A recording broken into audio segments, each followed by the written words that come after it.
Welcome to Editor. Oh, what were we calling this Editor? All right. Oh, sure. Hi. Editor. I don't know. We'll do a thing. We're going to talk about backpacks and cameras today. I've had this backpack. I go through about a backpack a year. So I'm right on track for a new backpack. I wasn't ready with my backpack. For the last year, I've had this Brevite backpack I bought on the recommendation of Patrick Tomaso. Who also has a lot of bags. But he was like, this is the perfect weekend bag. It's too small. I really like this mechanism. That's not a weekend bag. This size. is, yeah, he was like, That's a day bag. He said I could fit a camera and a change of clothes for a weekend. He's a little dude. How can you fit a pair of jeans and a camera in there? I don't know. No way. So, oh wait, am I allowed to curse in this version of Editor? Or what do you guys say? Cuss? Swear? Am I allowed to swear? Do a cuss? Yeah. I'll probably bleep you. You know what I really liked? In Fantastic Mr. Fox, whenever they would say, they would say cuss. Cuss. They would Yeah. say cuss. What's a cuss? Yes. That's right. The camera area, I have stuff, but I don't like this flap. I always forget to not zip it up and then everything falls out. So that's why I stopped keeping a camera in here. Oh yeah, that's terrifying. So I'll keep my camera in the top section, which currently has my lunch pail right now. I also like the little storage here to keep some pins. I got a crazy pin at the Lego store. I have one of those. But some of the stitching's already coming undone. So I wanted to hear from you guys what your favorite bag is, and I have something brand new here to try out. Okay. Unbox. Now, can I ask you a question about that Brevite or whatever, Yeah. the Brevite as you called it? That was great. Is it completely soft? Like, are there any rigid panels besides the inserts, like the camera? There's insert? some foamy rigidity to it. Okay, so for example, I couldn't roll it up No. and take it as a extra bag. There's some spots where that would be hard. Okay. Yeah. Gilbert, we've talked about your bag before, but for those just joining us, Yeah. what's your current bag of choice? I have about 20 bags in cases. So, I know you do. And the way I do my camera stuff is I'll typically decide what I'm going to do. What we're gonna, maybe we do a shoot, or I have a shoot, or whatever, and I will set up my gear, and then I'll do a modular setup that's relevant to the specific bag for the purpose or case, right? Yeah. So it really depends. For this, I happen to have it already set up, so I use this. But this is the Peter McKinnon, his Signature his Nomadic. thingy with Nomadic. Yeah, his partnership with Nomadic. And that's Is it the okay big to one, right? badmouth Peter McKinnon? I don't like Peter McKinnon's stuff. Like, his work is actually fine. Like, and I have a similar aesthetic to him, but I don't know. He just rubs me the wrong way. So, but when you say stuff, you mean the things he designs, like his No, because you like that's this the backpack. exact opposite. That's what I was going to say. Like, Peter McKinnon gives me a headache. No offense, Peter. Sorry. Oh, just his Internet personality. His internet personality, I don't like. He could be a great guy. I don't know him at all. So that's just the whole influencer part. But no offense. Brandon, you're so tall. Did you raise your chair back up? Yeah. We're all sitting low. No, I like to sit. We're elves. Sitting low. I get that's a good name for Sitting your low. show. That's yeah. But his stuff that he partners with, like with Polar Pro, is that what they're called? Yeah, Polar Pro? yeah. Those ND filters are great. His backpacks, excellent stuff. Yeah. I have to admit. I mean, I'm the kind of person that I do not shy away from saying that I don't like, but no matter what. And I take it very seriously if they make good things. But so this is, I don't remember which one of this is. It's the biggest one, like That's the big one. 35 liter or something like that. Yeah, I think so. And it's considered an actual weekend bag. Yeah. And I really wanted that bag, and then you got it, so then I was like, okay, I'll get something else. But if I don't like this is the last year after year I'm trying a new backpack to figure out what I like, and I think after this I'll get that. So I have actually, and I'm a big dude, I have actually done a weekend with just this bag. Yeah. And we went to I need like Tool, a and I think breathing that was- machine, I need clothes, I need camera gear. It all fits in there, Yeah. all my charging stuff. And so the way it works is, of course, you have the typical, strap type stuff and the Molly, whatever straps, and then they're adjustable. So I do external carry here. So big tripod, like my big really ride stuff. Yeah, But my yeah. little what is it, Peak Design one? Yeah. Carbon fiber one, normally I stick it in here. Oh yeah. And these are, see, like little details like this. So it's got like The water expanding bottle. closure. It's mesh, so water can leak out if you do put a water bottle in there. But then when you're not using it, it's magnetic. That is nice. So like it's always all these little touches, and also it's extremely heavy duty. So you're saying like your stitches come out? Yeah, the stitches are coming out. Not Some even of a the panels factor. on the inside. Luggage pass-through I use all the time. This actually keeps my back dry. Excellent on the shoulders. Good chest and waist straps. All adjustable. You can see the little ratchets that you can click your straps to. Handles everywhere. So like for example, when it's very heavy. Top and bottom. side Top to and bottom, side. and on the sides, and they're extremely robust. Like when I have a full kit in here, this backpack literally approaches 30 pounds. Yeah. And I never feel unsafe picking it up from any of the straps, which is Yeah. huge. So the way these set up, and there's a smaller one, I have that one too. The 25. And then I have the even smaller one, the little side bags. Yeah. And then I also have my camera cube also Yeah, the cube converts to a system is- separate backpack. Yeah. So like the top of the camera cube, I don't have it in here today, but like it sits in this part, and I'll open it in a moment. And you can unzip just the top, and it unfurls a full backpack. Wow. And then that becomes, and then the back, the soft part of the top of the lid of the camera cube becomes the part that rests on your back. Yeah. Super clever.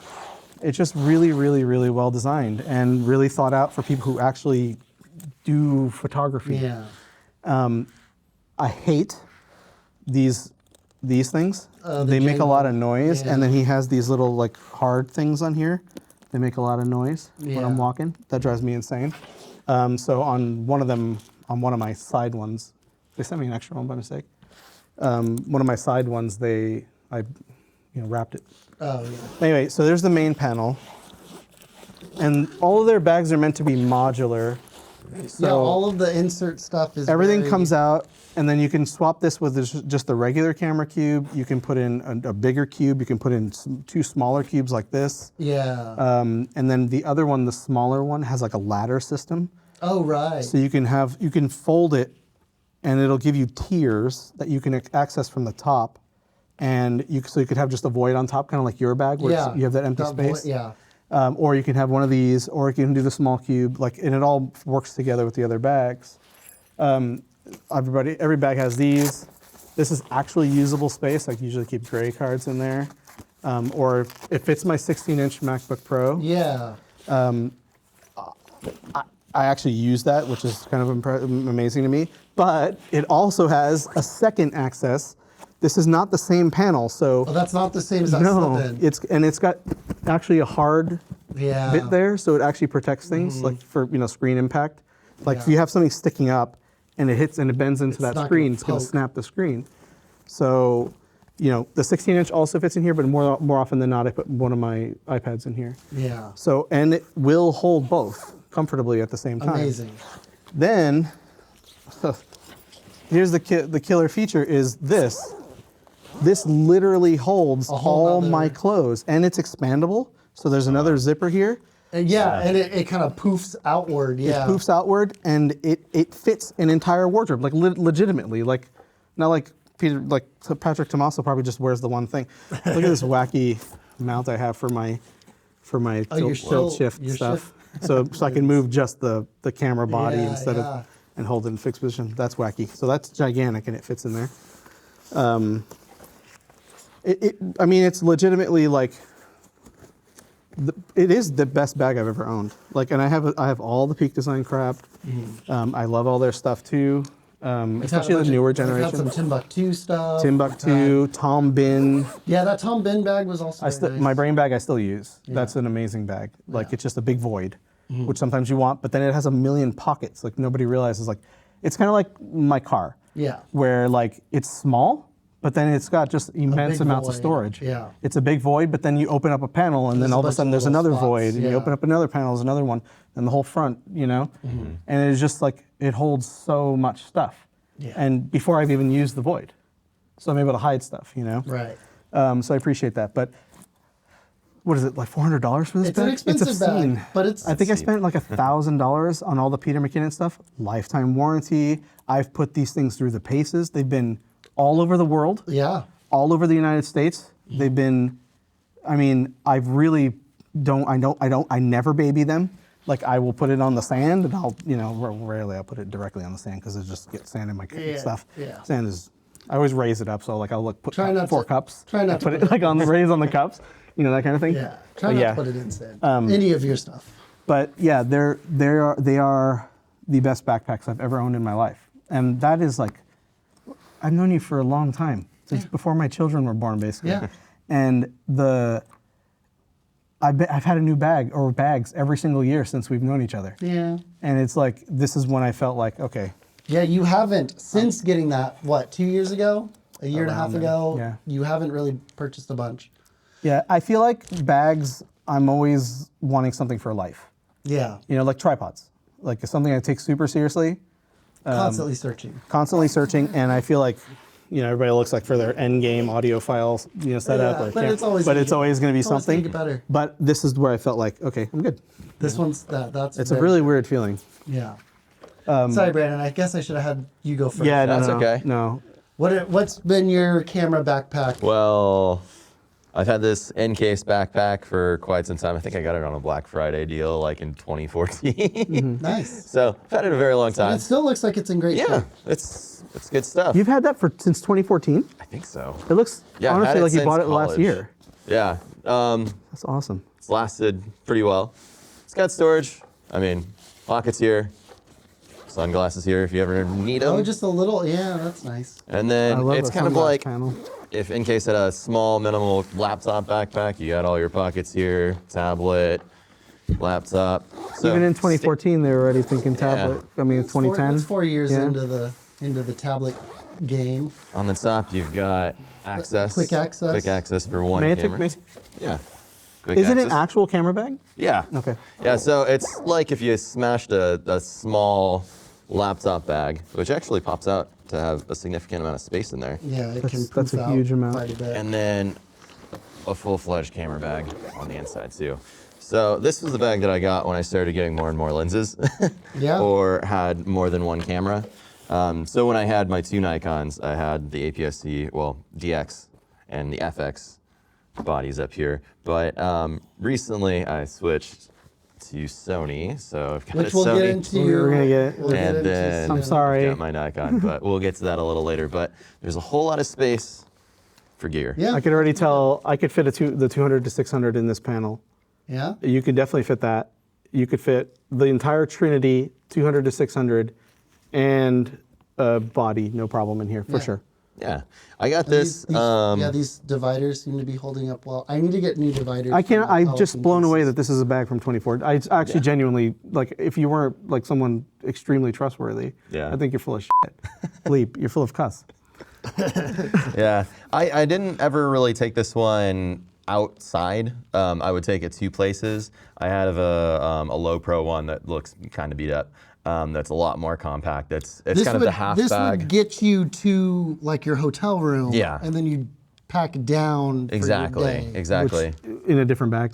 Yeah, so this would Same be thing I like do. I would take this as my carry-on on the plane, and then I'd leave it in the hotel room. That's exactly what I would do. One thing I'll do is my side bags, my McKinnon side bags, whatever Is they your are day called. bag. Yeah, which I wish I brought it. It's okay.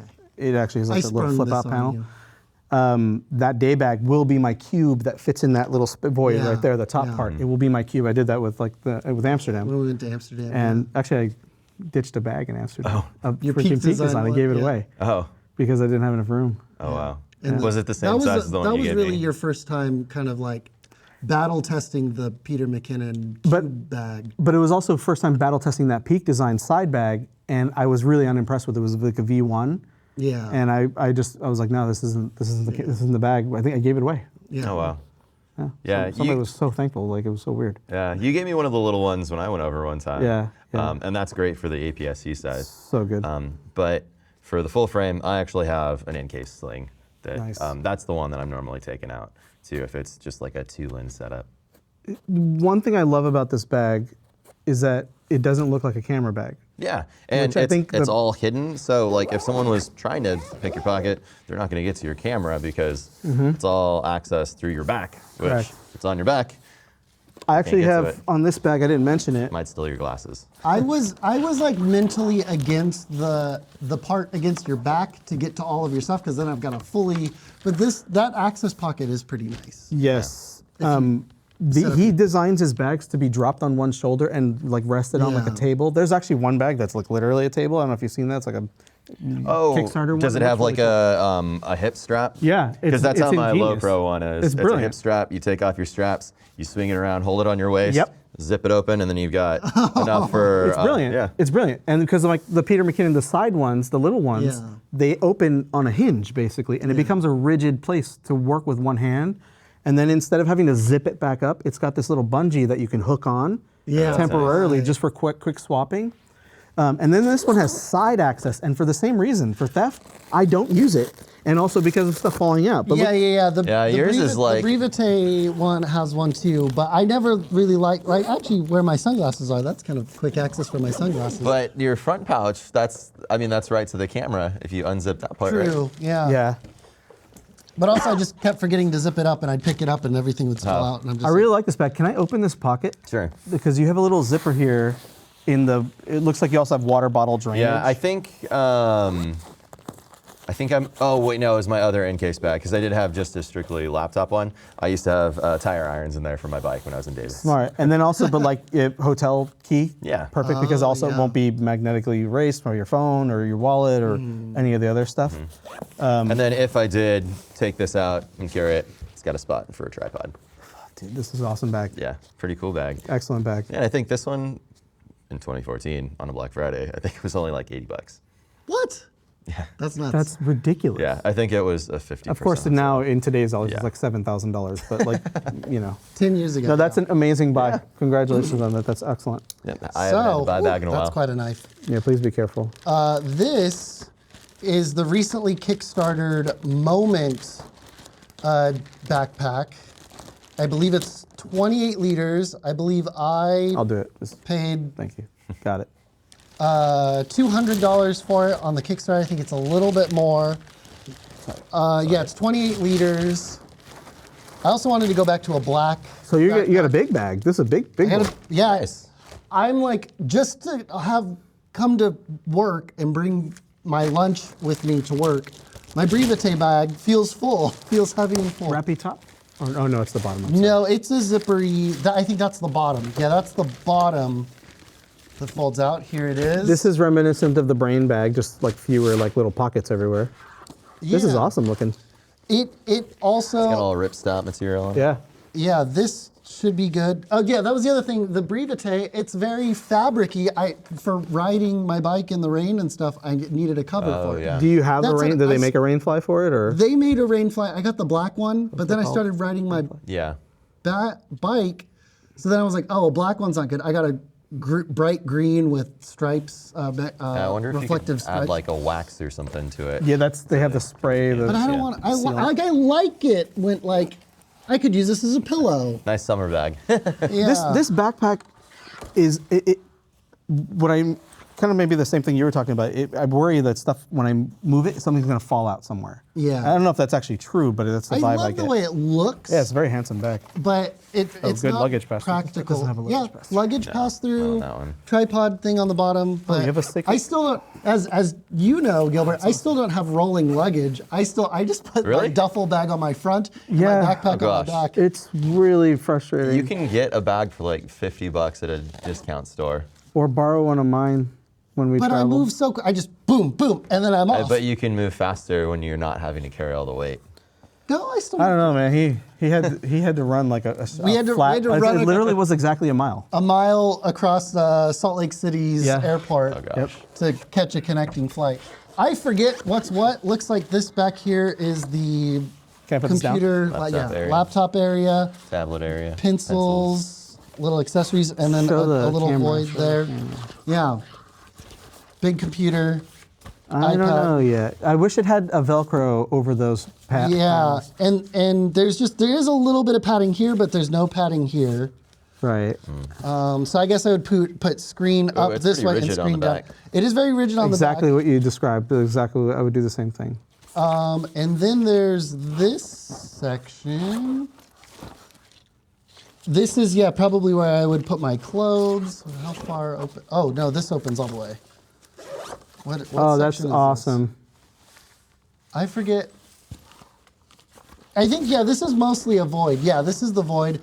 And then Moment wants you to get their camera cubes Oh, it to didn't put come with in any? here. I have one already Oh, okay. Right. From the previous Kickstarter. from a previous Kickstarter. I just didn't bring it with me. And I would put that in here. And then they have the square cube that you could flip open. My main hesitation about that is that's 2 zippers. I got a zipper to get in here, and then I've got a zipper to get in my cube. So I'm not 100% sold on this either. But yeah, nice area here. I can put some doodads. It's a lot of the zippers are internal. That's kind of the thing. Like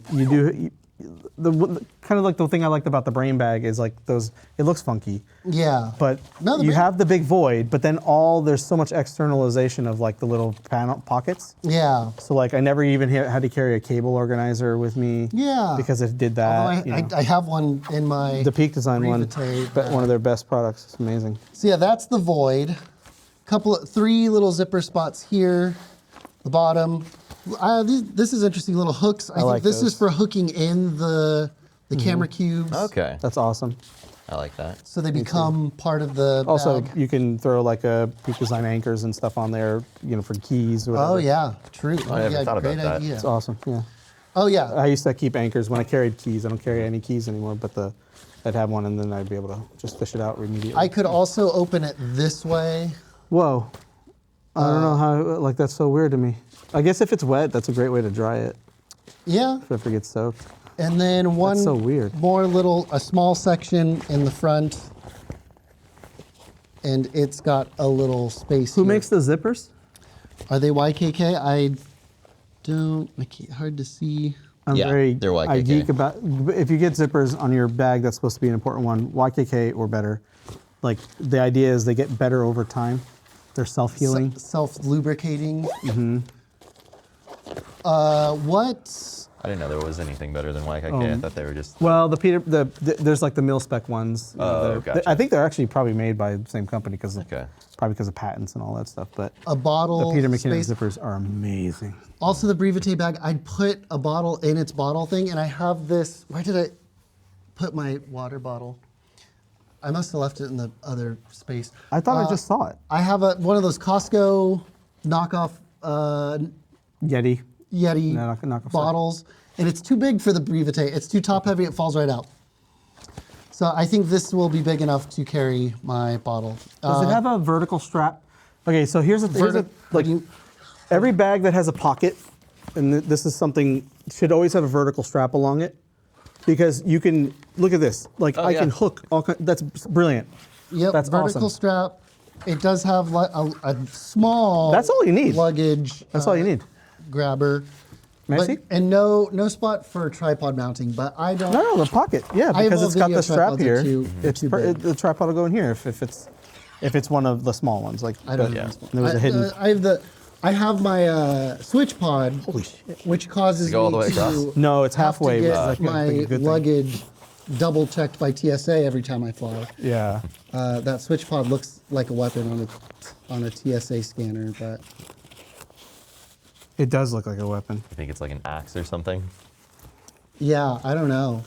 It's kind of funny. I got that, stopped. I had to get searched in Fresno. I had to get searched in Houston on the way back. I think it's funny how if you just had this part, it would be the thinnest laptop backpack. In history, yeah. It'd be like a pancake lens of backpacks.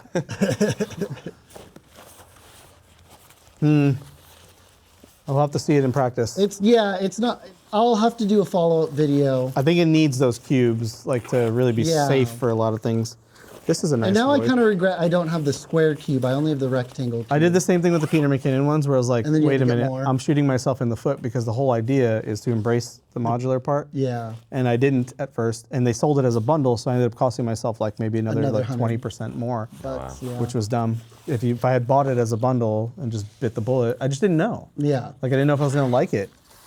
Oh, and that's the other thing. Like the Peter McKinnon, this is another thing I love about this bag, is in your bag. The Peter McKinnon ones are extremely conspicuous. Yeah. They're like, Well, this one They're- does say you know? does say moment Ever so slightly right there. ever so slightly, but the this one's got It's like black on black.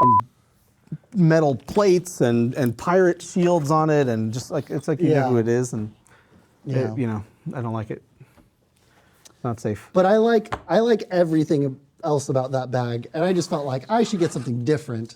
But No, I like. I'll do a follow-up video after I use this for a little while. But I wanted to let you guys check it out. My concern about Your this first bag, first for impressions. you, my concern about this bag is it does not look like it's heavy duty enough, because you definitely need a heavy duty bag. I think the outside feels I have the so Pelican robust with cases. the. That's the thing. These materials are so strong that it's deceiving. They're strong and light, so Yeah, maybe the bag interior doesn't feel the most rigid, but the And the cube exterior ones are isn't cubes gonna will make rip a holes. huge difference. Yeah. Yeah, and if it does make a hole, it's gonna be the tiniest little hole because Yeah. the ripstop material. And then it's like all single seams on these. This is actually the one that's double seamed, which is good because it's a pocket that will probably carry a lot of keys and stuff that will Weight, cloak. yeah. So yeah, the other ones were The singled, laptop but ones. they have more depth to compensate for the lack of structure. Yeah. So yeah, I guess it looks like where they needed to double stitch, they did. Yeah, these are double. But the stitch work looks really It good. looks really excellent. Yeah, Yeah. it's really good.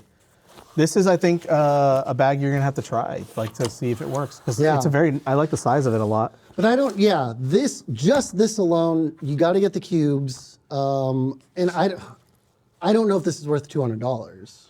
That's the tricky thing. It could be if could it holds be. up. It's Yeah. I think it is because it. Even if this bag is empty, Yeah. feel it. It's ridiculous. It's got structure, but I like that it's got a lot of structure. weight, and too. It's ridiculous. Like the That's bag weight. alone is heavy. Yeah. And even the other one, which is lighter duty and smaller, is quite heavy. And you know, I guess Peter McKinnon just came out with a new line that's less like rigid and structured. That was actually my problem with a lot of the Peak Design stuff. It had such a strong opinion about organization. Yeah. And with like folding origami stuff, and it Oh, was so yeah. fiddly. Yeah. And it tiers and shelves, and then like if you didn't watch their 45-minute video on how to like use it, like you may not know that this little thing does this and swipes over here, and seriously, like you're leaving instructions for your bag. And I actually think like with a The lot of bags, moment one also had they made a video. yeah, a lot of bags like to understand the thinking behind the design and to Understand it. But they're less opinionated and more modular than what Peak Design was offering. Like I kept running into problems with how rigid they were. Yeah. In terms of their lack of flexibility. And I'm not talking about the actual structure. That I don't mind it being rigid. Yeah. But yeah, Yeah. I'm very interested in that bag. It's interesting, just interesting. It's interesting. So I'll follow up with a dedicated video just about the bag after I've used it for some time. But I think this is a great time to transition to our next topic and thank our support for this video, CMAC. So I'll thank CMAC. Will you guys bring in our next topic items while I do that? Can you just grab this stuff and bring it in? Yeah, no, I got you. Just like a lot of work. This video is made possible by CMAC, the Community Media Access Collaborative, the Community Media Center for the Central Valley of California. Community media means being able to get access to cool stuff like this. This TV studio, this camera is provided by CMAC to anyone who lives in the area. And if you're watching this video from outside of the Central California area, there is likely a community media center or cable public access channel near you that provides awesome media access. Is that it? Yeah. CMAC also has a podcast studio, an express studio, an edit lab, and equipment available for checkout. Now, we're going to be talking about our own personal equipment today, but if you don't have equipment and want to get started on video, come to CMAC and get a membership to start creating the media you want to tomorrow. Not that puffer. Sorry, it's really funny. Okay, today it's a good one, right? Yeah. You've been torturing yourself. Here, preface it like because of this. This is what inspired. This is what, so you may have seen my previous video about the A7CR. Gilbert picked this camera up and let me try it out. It's a very nice camera. I feel like it raises more questions than it does answers, but it is a very nice camera. Yeah, like it's like why 60 megapixels in such a tiny body? Who's this for? Great, thank you. I have so many answers to that. Which is why you're here. Yes. All right, what else do we have? Just one more camera body C70. there. Yeah. And you need 70 to 200, right? You just grab. Do you want the camera. top handle for the Just- C70? Sure. Yeah, just the camera and the top handle. That's enough. No, we're definitely bringing the 70 to 200 in. Okay. Got to, because We're gonna compare all of our 70 to 200. it's gonna flip the table. Oh, someone got a fingerprint on it. It wasn't me. No, it wasn't you. I almost broke it just now, but I Yeah. didn't get a fingerprint on it for sure. I didn't touch it. It was probably me. You want the hood? I'll give you the hood. Sure. Yeah, we can. This is. What is this one? This is the Sigma? This is your 135? No, it's that's not. the- The Brandon's. That's Brandon's former Old, yeah. 100 to 400. Oh, yeah.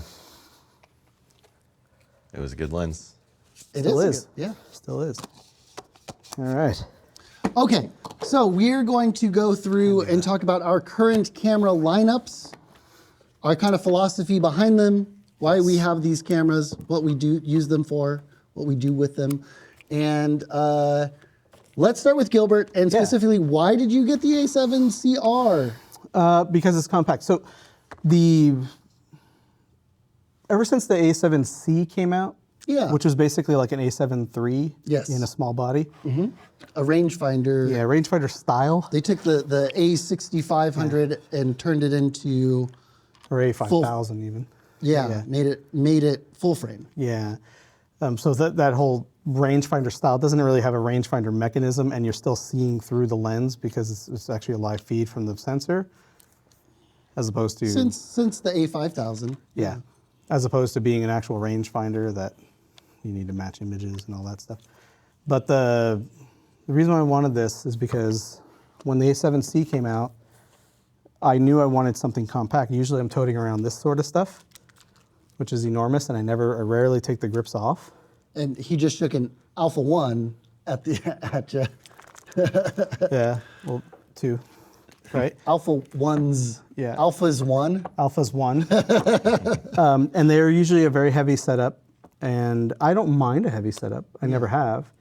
But I do a lot of street stuff, and I always wanted a very small Sony. Yeah. When I got a chance to experience the A7C at length, the first one was Canon's. Remember, from, Yeah. not Canon as in the Not company, Canon the but camera, basically my nephew, Canon. who joined us at the Merced Wildlife Refuge. Yeah, it was an awesome trip. We last made year. him go out in the mud. We should water. go That was fun. again. We Yeah. should go again. Yeah. I'm down. It's like right, good timing. Yeah. So be nice and empty. No. The birds. No, they're there right they're now. There. Yeah, they're wintertime. there. Wintertime. So and then they leave what? February. February is because last time we were going to go in March the was last a little year. late. It was a Yeah. little bit late. Yeah. Yeah. And I wanted something small. I did get the A6600, which was a fantastic camera. Yeah. And I have nothing against that camera at all. Actually, your Sony's sister got has that, it right yeah. now. And I had that beautiful 18 to 55 that Sony had, the 2.8. Yes. Super awesome lens. My only gripe with it is it does not have 10-bit video, but I don't give a shit about video. That's my. I don't buy these for video at all. And in fact, I agreed with basically everything you said about video in this. Whereas like this has been pixel binning, and the A7C is actually downsampling. So the A7C2 is oversampling rather. Yeah. And actually, I think that one actually gets a little warmer because of Probably, it. yeah. But the idea is Sony. Well, let me get back to the A7C. I had got a chance to experience the A7C. I liked a lot about it. Yeah. but I actually didn't like the A7 III very much as a camera. It fixed a lot of my actual gripes about it in terms of the OS. It was their kind of big overhaul of the operating system. Yes. Well, this prior to the next big one, which was Right. the A7 I would call that R4. like Gen 2 right before the Correct. Gen 3. And I never liked, and Sony's OS never disappeared for me prior to the A7 III. I was still shooting Nikon DSLRs at that point, and I was talking to you. You were trying to figure out what the OS R was already a factor, and I hated that camera. Not even the ergonomics. I thought it was just a terrible camera for stills. It'll do basically everything I needed it to do. It did. I will give it that. Yeah. And I way prefer the OS. It was way better user experience. And I'll get into that in a bit. But I still have mine if you want. it's not in my actually normal a rotation. solid camera. It's a solid camera. I don't think it's a solid video camera, to be honest. But the A7 III I think was better at that, except for color, which is a big deal. I mean, you could manage it if you expose right, but it was fine. I can talk about it. You will get there. But anyway, the A7C just didn't do enough things for me, and the viewfinder sucked. Yeah. It was like a postage stamp, and the screen was okay. It wasn't a flippy screen yet, but I knew we were onto something, and I said that day I wanted the next generation of it. Yes. And I've been talking about it to these two, these guys that tolerate me. Obviously, I talk a lot.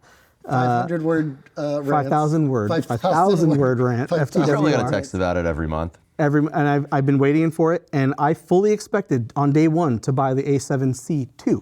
Yeah. Right, which is basically an A7 IV in a smaller body, and in fact, it's actually superior in some ways to the regular A7 IV. Yes. Because of one of my big knocks against Sony is the way they manage their OS updates. Yeah. Which maybe that's changing in a weird way. We'll see. We'll talk about it. But they surprised everybody by announcing the A7CR. Yeah. And I had already been considering trading one of these for an A7 V. R5. An A7 R5, excuse me. Because I love the additional resolution, and also, but That back screen's super cool too. the back screen is amazing. The flippy screen, I never liked really flippy screens because I always wanted them to be on axis, but you get all the best of all worlds with that screen, and it was truly awesome. It is truly awesome. Yeah. And also, I was madly in love with the A7 R4, which is what Brandon's rocking right now. I think it's We'll hear more from. without exaggeration, I think it's one of the best cameras ever made in history, and I think a lot of cameras on this table fall into that category. And of course, some of that is recency bias, but this checked all the boxes for me for a stills camera because it has the same exact sensor as the A7 R5. Mm-hmm. It has the same focusing system, same mechanisms. AI focusing. Yeah, AI focusing. And it added a front dial, which they didn't have before. That was a deal breaker for me. On the original A7C. Yes, and it has to do with, actually, one thing you mentioned in your video that I sort of didn't agree with. You mentioned two things that I didn't quite agree with, like who needs 61 megapixels in a small body, and then also the OS. And I think, here's the thing, I was talking to Brandon about his Nikon. I talked to you about yours, and I know how you shoot my cameras. And I was looking, and I'm thinking about like what Sony did recently with the new A9 III. And I think that Sony is very opinionated about their OSs. Yeah. First of all, I hate those stupid touchy swipey icons that come up. I hate them. One of my least favorite parts about this camera.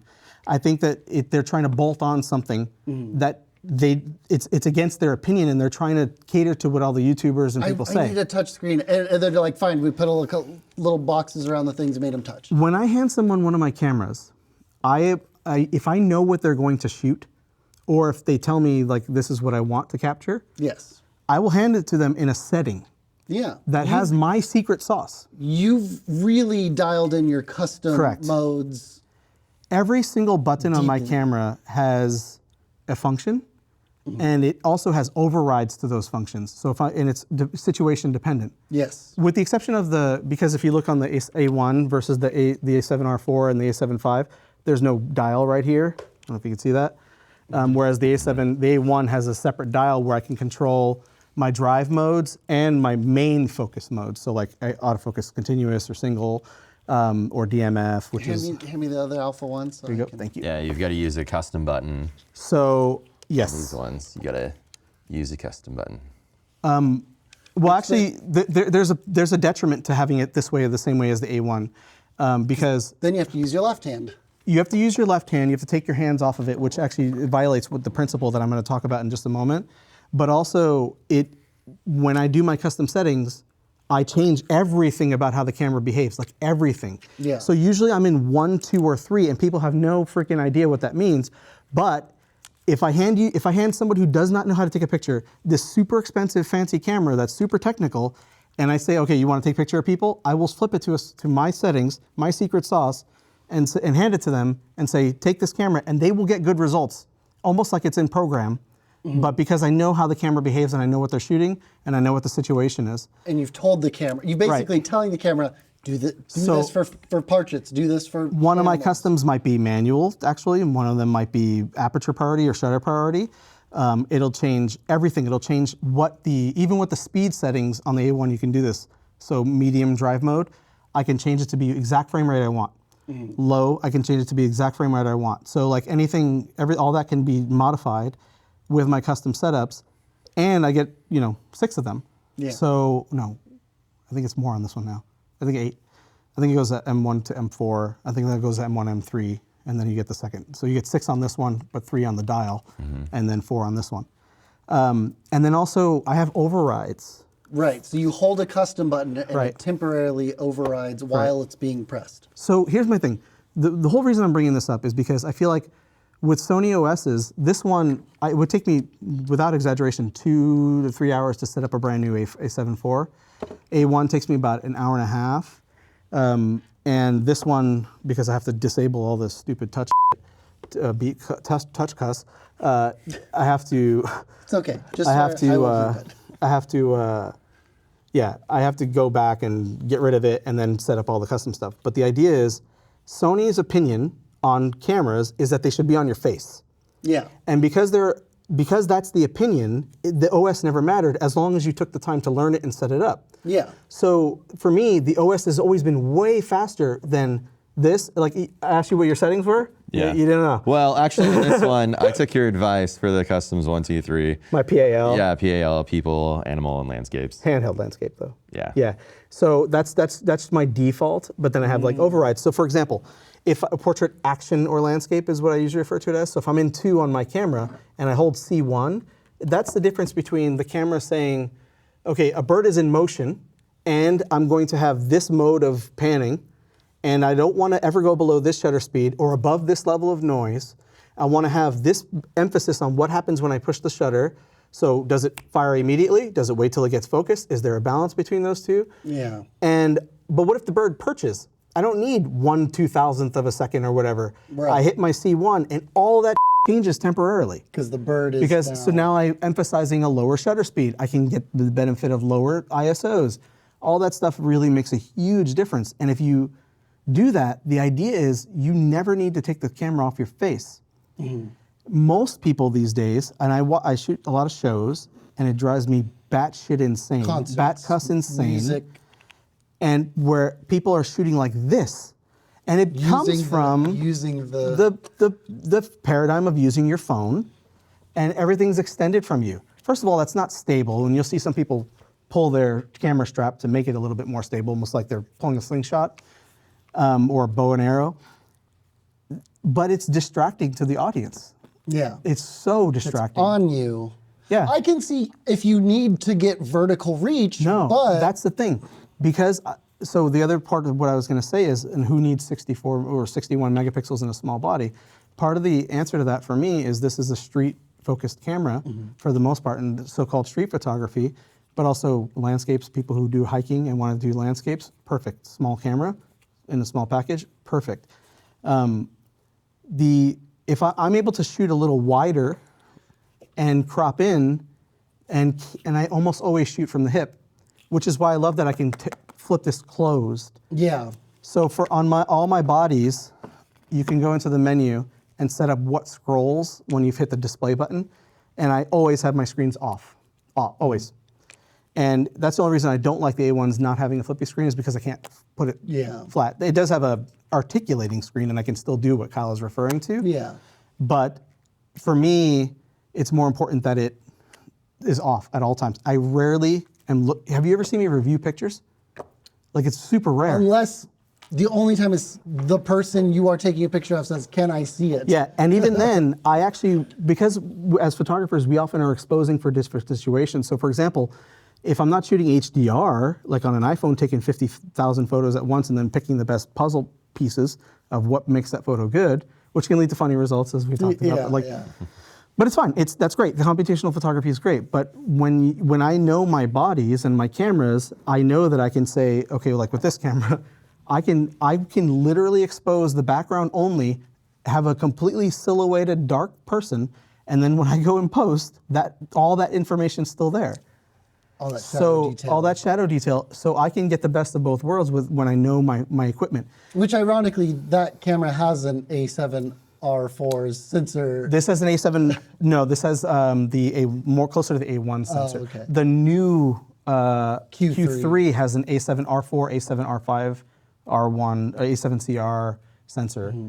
It's the same 61 megapixels. This one's 48 megapixels, Yeah. so it's kind of in that family and of I didn't the think Z8, about, like, Z9. you that use that for street photography, and it is a fixed focal length. Yes. And you were saying for your A7CR, you're more than likely going to put a wide-ish prime on there. which I received today. Oh. And then use, Nice. cropping as your different focal lengths. Yes, precisely. For the most part, that's not That's not the total use, but this could be a common use. So- for this. Part of the reason why I shoot full frame only is not because I'm such a purist and it needs to be full frame. It has to do more with not being able to intuit. So I'll put this in video terms in a second, but being able to intuit my distances, my depth of field, and know how the focus systems are going to perform on full frame. I really like the A6600. I think that's a phenomenal camera, but I often miss shots on it because I'm shooting blind a lot. Almost all my street stuff is blind. Like I don't look at the camera. I don't even look at the pictures until I get back, until I transfer them. Like it's almost as if I'm shooting film. Yeah. And I'm not even looking through the viewfinder a lot of times. Yeah. Right? And you've been with me doing this. Yeah. So, and I've gotten really good at up to 85. And usually if it's, this is a little tricky, but because I know exactly what to expect with the focus systems, and because I know exactly my distances and framing, I can compose with a long lens in full frame. All things being equal, like if it's in the same exact distance from the subject, that crop factor is massive. It doesn't actually affect depth of field that much and you can balance it out by moving the crop sensors differently. Yeah. You can get the same results. Yeah. But it's math. It's just math. It's just math, but there are differences in terms of like photo sites. So like, you can get the same size photo sites, but you have a lower resolution on a crop sensor. I do appreciate the higher resolution, so I get that in full frame. But if I were like such a purist, I would be like shooting a GFX 100, but I don't because it's the opposite direction. It's just math in the It's just opposite. math in the opposite direction. So full frame, I've been shooting for over 25 years. Sure. So I know exactly where I'm going to stand. Even longer film. Yeah, exactly. So the film, I come from a 35 millimeter. Almost all lenses are dialed into 35 millimeter. It's not a purist thing. In fact, like APS-C sensors are astounding now. Yeah, like they're clean. They're so clean. They're amazing, and even for video, it doesn't. So clean. Yeah, and also like because of wanting to get more out of a 35 millimeter piece of actual film, video has gone to, or film literally, has gone to Super 35 for so much. And there's a long history of Super 35. Yeah. And because it's just 35 millimeter filmed going through the camera vertically. basically, and using more of that actual strip that was meant for different data than an actual image, and using that information to get more out of your money, get more for your bang for your buck. It literally was a functional thing. Saving money. But now, people, like studios shoot Super 35, like natively a Super 35 sensor. I would say maybe the last 5 years that's It's changed. gone, yeah, but it's going more to, but also on the same video cameras, even if they're full frame, they have Super 35 mode. Oh yeah. Because all these DPs think in Super 35. Yeah. And I think in full frame. Sure. And that's kind of what it's about for me. Now, when you get to something like this, where they're like, it's a 1-inch sensor, which is bullshit, by the way. It's not 1 inch It's a 1-inch diagonally. circle. Yeah. And this is a great little camera, but it's not even in the same league. And then iPhones and stuff like that, they really depend heavily on. You can get great results. They still suck. Sorry. In daylight. They're just garbage. You can get great results in perfect situations. The video, whole different story. Amazing. I will fully concede this. Yeah. Like, I think they're just way ahead of the curve in video. I think it's very dumb to buy a camera like this when you can buy an iPhone 15 or 14 or whatever and do video. But I think that with the OS, I appreciated that Sony was more about keeping that camera on my face and a more stable position. And it's taken them long to add a lot of touch features that make people want to pull the camera away from their face. And because Sony is like the darling of the YouTuber vlogger world, and they get a lot, I think it's ass backwards. I really do. It's backwards because I use. Can I see your R5? See, this camera. I played with the Canon R5. I don't like Canon's ergonomics. I can barely fit my hand on his stuff. Like, well. Oh yeah, because it won't be blocked. No, I want this for a reason. That's but yeah. got a cage, but it's very like even just holding this grip is very difficult for me, and I throw around my stuff. Like I'm not afraid to be in water or be in crazy places. Yeah. And it's very difficult for me to shoot the way I like and reach this without having to move my hand off here. And because I'm on my face, then all of a sudden I'm like this, and it's like twisting. Yeah. And yeah, it's just very difficult.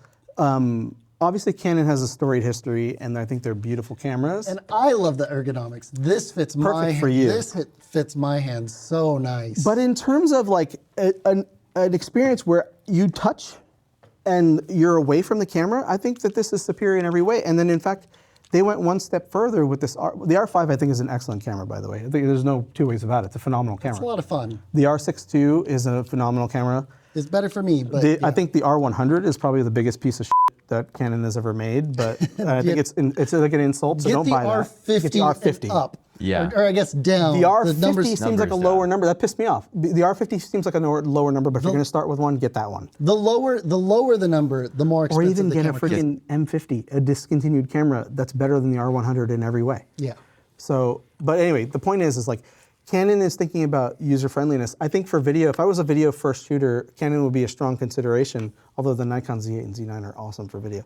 But also, I would also consider Panasonic at that point, especially in modern stuff. Because like the price. And I've seen discounts on those. They're ridiculous. I've been on our photo market, and I've seen, I saw what, you have to remind me, G2? S5. I saw an S5 Mark II for 15 with the kit lens. That's exactly what I was going to say. It was $1,500. Adorama did. And that was before Black Friday deals when they had. It's insane. Adorama did a sale where you could buy, if you bought an S5 Mark II, any of the prime lenses, you got $300 off, and you could buy you basically buy the whole kit for under like. And remind me, what mount do they use? L mount. Okay. The L mount Alliance. Yeah, but okay, we're going to get into that for sure. We'll get into mounts. Because mounts are a big deal. Like it's another reason why I couldn't stomach Canon at the time, especially. Don't get me wrong. Like I shoot mostly Sony lenses, so it wouldn't have mattered. At the time, we'll get into mounts. We'll finish just our bodies. Yes. So the whole shtick about this is an R5, but meant also for people who do video. So it adds a little bit of bulk, gives you a fan, but then it also gives you a switch. Hey, this is my. But I'm talking about OS and usability. My explanation. It gives you a switch where you can flip from a complete video-centric OS or a complete photo-centric OS, which I think is brilliant. So when you talk about as a video shooter, like if you're not doing it blind and you're trying to use Sony OSs, it does not feel like it feels like it's always at odds, especially with the older ones. The A7R was the first to like give you independent settings. Yeah. The A7 before that, if you changed one, it changed it for photo too. Yes. Which is nuts. And this one is just like putting everything what you need right up front.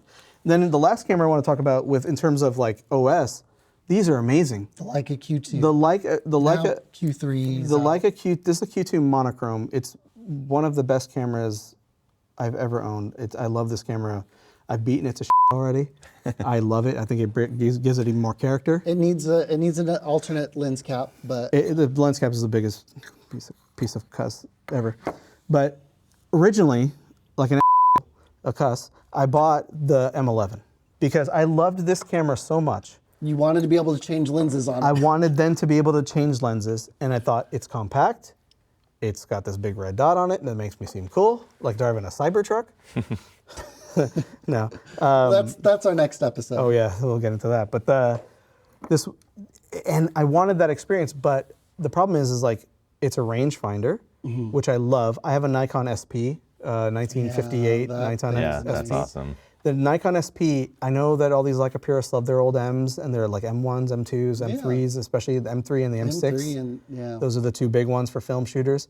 I think the XP was a way better camera than the early M's. It was more reliable, didn't have curtain issues like all the people they have to get repairs. I didn't have to remove the bottom plate to change film. I also have frame lines for virtually every lens size. Nice. Like it's all built in. Yeah. Selectable frame lines, and it's just a beautiful camera. And I love the rangefinder experience. I love the pure experience.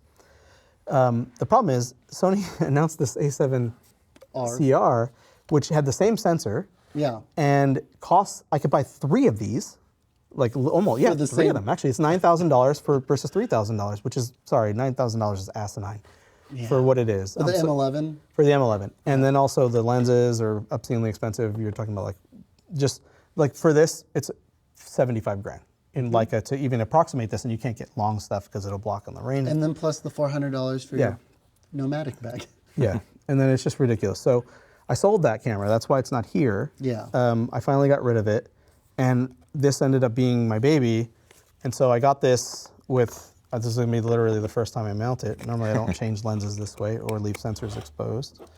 Oh, yeah, I still haven't turned that setting on to close the, the shutter. We'll talk about that after. I want you guys, I mean, I'm already talking forever. But anyway, I got this little tiny lens, and I freaked out. I was like, it's super long, but I realized it's the hood is. It's the hood. So look at this little thing. That is amazing. This is a 40 millimeter f2.5 Sony G lens. Yeah. It's still made of metal. It's got a focus ring. It's got an actual selectable, declickable aperture ring, a manual autofocus manual switch, a side button, focus hold. It is the first time it's been on this camera, and this is part of the vision of buying this camera.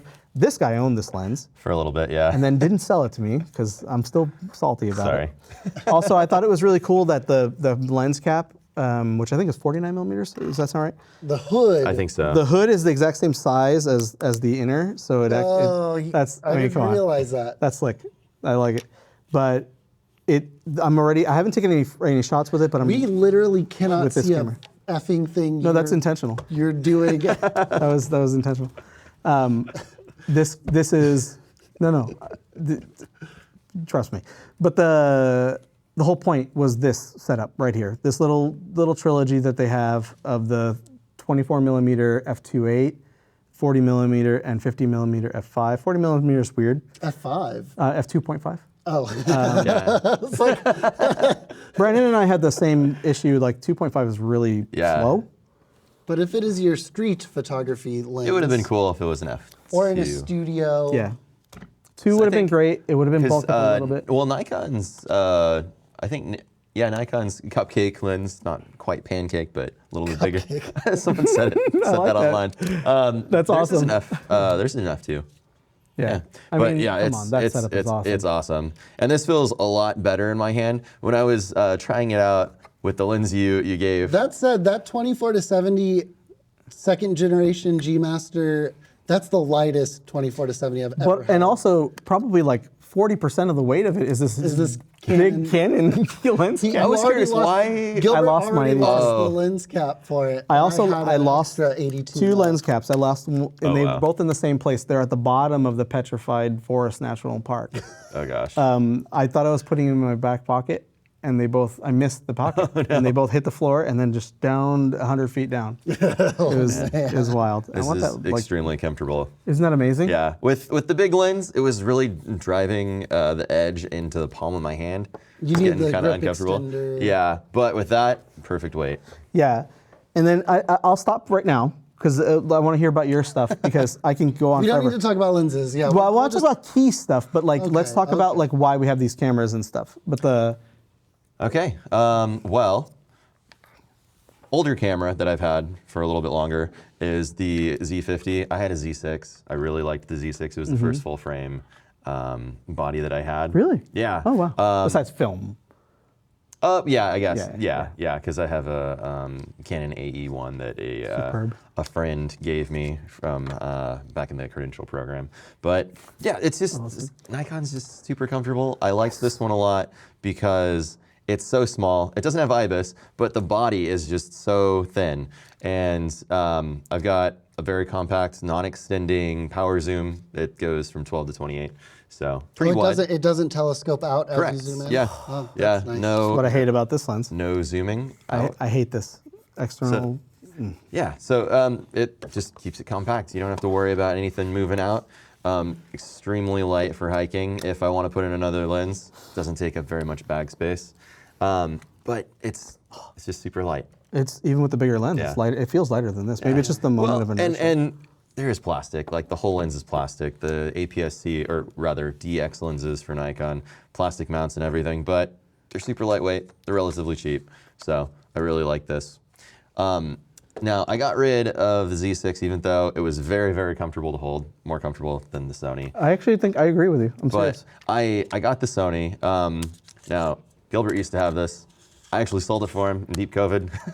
You could have gotten it for cheap, for nothing. Well, at the time I had all of the Nikon stuff. I had the 35, the 50, the 85. I had All of those primes are f1.8. yes, right? all of those are 1.8. The signatures are the ones that are the new ones that are super nice. Yeah, those were the original S's that people were kind of upset that they're 1.8, but I liked it because they were affordable and Yeah. I And could not buy too them. heavy. Yeah, not too bad. All metal, all trade-off. weather sealed, all internal focusing and everything. So it was great.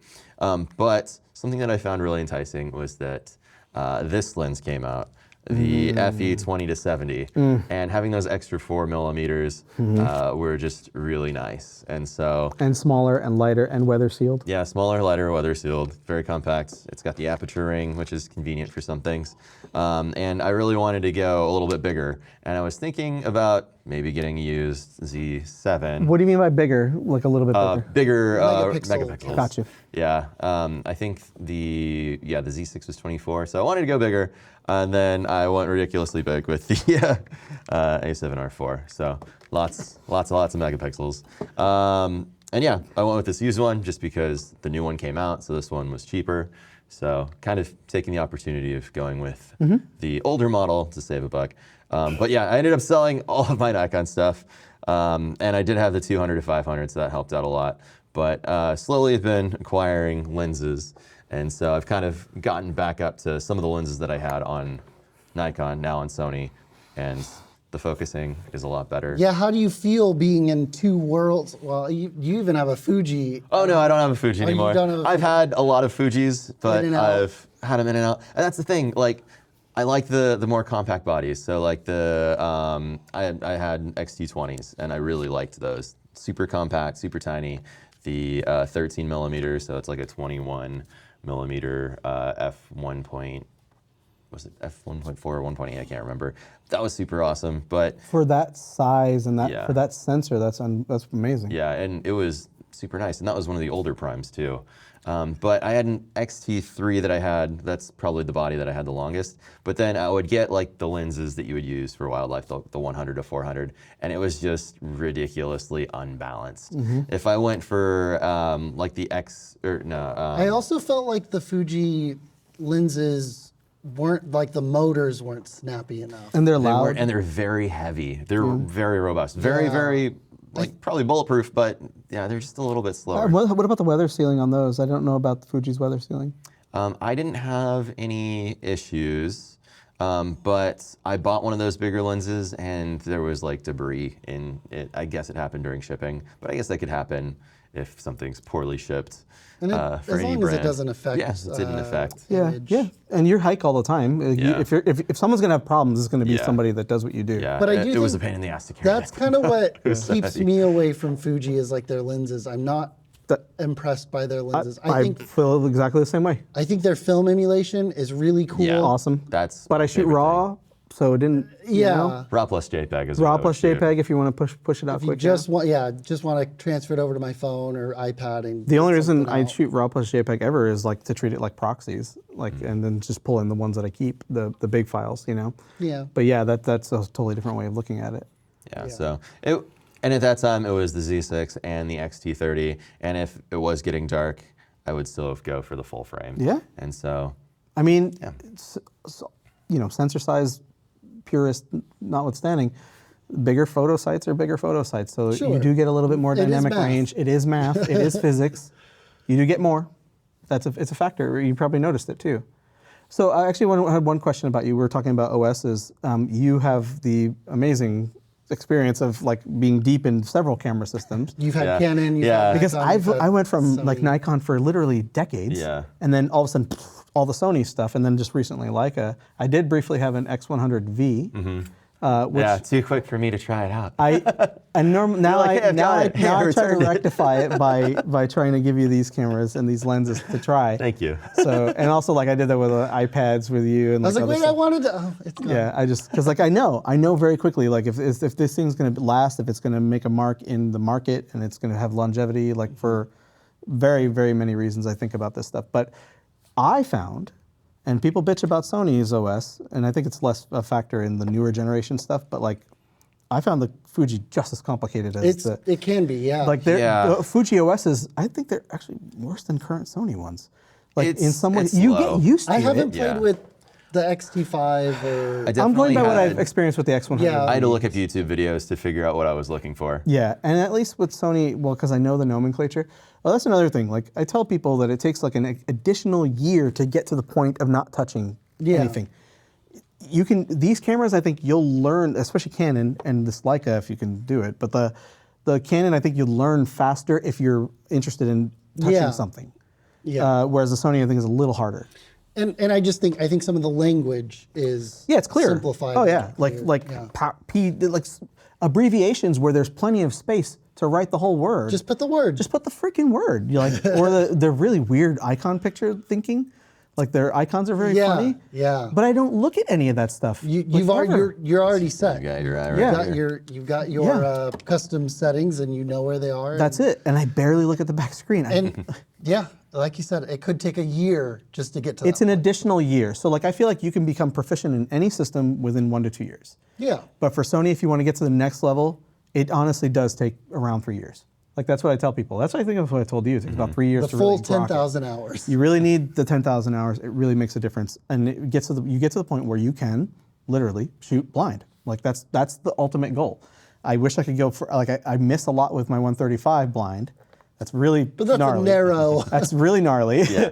But if I'm at the right distance, I can like frame a tree up. Like like at that distance, I'm good. Like a short like tree, but not a person. That's hard to get the exact composition I'm looking for and all that. But Yeah. so you shoot a little wider and get the margin of error. But yeah, I found the Fuji stuff Yeah. not great And I feel the same. for as popular as it is. Yeah, Fuji was definitely the most bought, sold, and then rebought cameras. I had 2 XT2s, 3 XT3s that I had. It's stupid. I'm so dumb. No, I'm gonna sell it. Yeah, well, it was like, oh, I don't really like the silver as much. I'll get a black one. And it's like, oh, they're actually in demand right now. I'm going to sell it while it's high. And then I bought another one when it was low. And then I sold another one. And then I was like, I don't need all the Fujis. I just want the comfort. I want the compact camera that's comfortable to hold and easy to hike with, that you don't even feel there when you've got it on a sling, and the high resolution camera that can do anything I want it to. Yep, with amazing focusing. Okay, let's hear about this stuff because you have such a different perspective from us. True. I'm making videos more than I'm taking photos. So, my current lineup is the Canon C70, the R5C, and my one like actually photo camera that's in my current like. These are the 3 cameras I'm thinking of grabbing in the morning. The R6 Mark II. I do still have the EOS R. I don't think I'm ever going to sell that because that was Canon's first full-frame mirrorless camera, and that'll be cool to have. Yes, in photos, the fastest it could take photos was 12 frames per second. That's that was. way faster than most people need for anything. I remember for being most of super excited for 5 frames a second with my Yeah, Canon but now Rebel people are like, XT5. that's too slow. That's too Or, slow. I mean, It is too slow for certain situations, T5i, yes, but that's the number. yeah. But I've never been a spray and pray Neither am I. kind of photographer. And video was good if I had an external recorder. It could do 10-bit 422, and if I pushed it to my Atomos Ninja V. And when I had the C200 before the C70, it was a great A-cam, B-cam setup. But this, I hope, I'm very happy with the setup. I hope I do not have to change until requirements I need to change. I've talked about these cameras a lot, so I don't need to go into detail. I will just, quick things I like, and one thing I like, one thing I don't like. The image out of this sensor is amazing, even though it's only Super 35. Freaking beautiful. See, again, not sensor purist. That is a cussing nice sensor. It's really beautiful. Yes. I really think that. My only gripe is it doesn't have an EVF. Because like Gilbert, if this had an EVF, and I know people have complained about the screen being weak, and I did have to send it into Canon and get the hinge replaced. You bought, yeah. It would be closed a lot, and I would just film with an EVF. That said, I basically now, if I am doing handheld, I'll put it on my shoulder mount, and I've got my screen right in front of me. So I've worked around that. That's fine. That's it. That's all I'm going to say. The R5C basically gives me what I wanted from the C70. It gives me the EVF, and it gives me a little bit of a lighter body. Now the trade-off is I don't have internal NDs. So 2 complaints. No internal NDs, but Peter McKinnon's ND filters are great. I also have the EF adapter that has NDs. I don't have it on here right now. Which I think is... I have it on the R6. I hate that you need to have an adapter to use so much stuff, but A, I love that you can do it, for one. And for two, it keeps longevity for your lenses. And then the fact that slick feature that you can stick an ND in there, or that has an ND built in, is so cool. And I think that's one of the reasons why you haven't really gotten too many of the R lenses. Yeah, why? I think is that the only R lens, the one that I sold you? No, I have this one. You have that kit lens. Oh, too. the And 50. when I got the R6 Mark II, I got the kit lens, the 24 to 105, but the variable aperture, goes to not the 6.3. f4. This 24 to 105 is the kit lens I got with my 5D Mark III. It is the constant f4, although they say it's constant f4. You do get light loss as you go from like 24 to 50. Yeah, So you do lose Canon a lot. got in a little bit of trouble legally for that sort of stuff. And I think the Mark II of this, and then of course the RF version of this is better. But this lens is actually very sharp. Yes. Oh, and also the minimum focus distance is amazing. It is technically, it's minimum focus. Although is it smaller because of the says extension? Huh? It's not changing. You have an adapter on it, right? So theoretically, your minimum focus distance should be closer, right? No, because I'm making up for the flange distance for the DSLR. Got it. Yeah, that's right. But yeah, I think it is less than half a foot. It actually literally says macro for the last bit of it. That's bonkers. Yeah, this is awesome. a great lens if you don't mind losing a little bit of light as you zoom in, even though it says it's a constant f4. I mean, but everybody's looking at the back screen anyway, and it's live, so you can see that you're losing the light. Yeah, I've got another story about this lens, but I'll tell it another time. So I've got a quick question. Hold on, let me. Okay. My gripe is the battery life, as with most people. But I have 2 solutions. I have this mounted on the side of the cage, and I put a battery bank in here and plug in USB-C. And then when I have it on the shoulder mount, I also have a back plate piece that can hold a V-mount battery or a battery bank. And you prefer to do that as opposed to having the battery flat on the bottom? I did that I tried that for a little while. Because then you need a tripod mount on your battery. Yeah, which I mean, I would either put it on the camera or on the battery. So Got it. And that would probably get me all day. But yeah, with a couple battery banks, with 2 battery banks, I can go all day. I could get a 150 watt hour. Wow, you can't even bring that on a plane. But I couldn't bring it on a plane. But that would give me 12 hours of runtime. I've seen some people do some time tests. But what are you shooting? You mean like Just go all day. Just you mean one battery, all and day? I've got all day, and I don't have to worry about it. So never really like a one-shot deal. No. Like you're streaming for. I guess streaming. Yeah, if we do another. But if you're a streaming, bigger you Lego just be set. plugged streaming in. your And Lego. then and that's what we did. When we did our live stream, we plugged in the cameras. Except the the slider battery. The slider for the time lapse. It was a long shoot. So when I got this, I was like, this is going to be my kind of everyday camera. But I still got the R6 Mark II because of the battery. It takes me the same amount of time to set up the R5C and the C70.